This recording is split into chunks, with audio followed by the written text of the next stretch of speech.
Тісті үйде ағарту жолдары. Жайнаған аппақ күлкі кез келген адамға жарасады.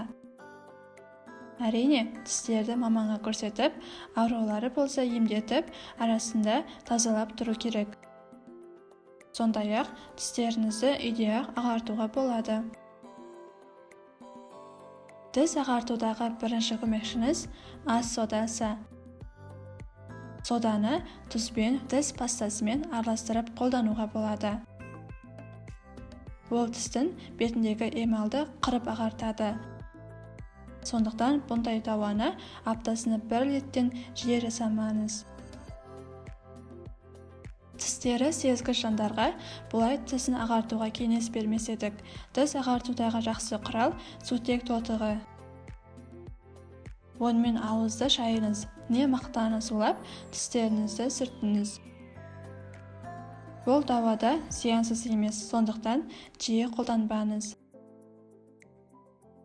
Ағаш күлі бұрыннан бері ел аузында жүрген тіс ағарту жолдарының бірі. Оның құрамындағы калий гидроксиді тісті бір сәтте ағартады. Онына безендірілген көмір қолдануға болады.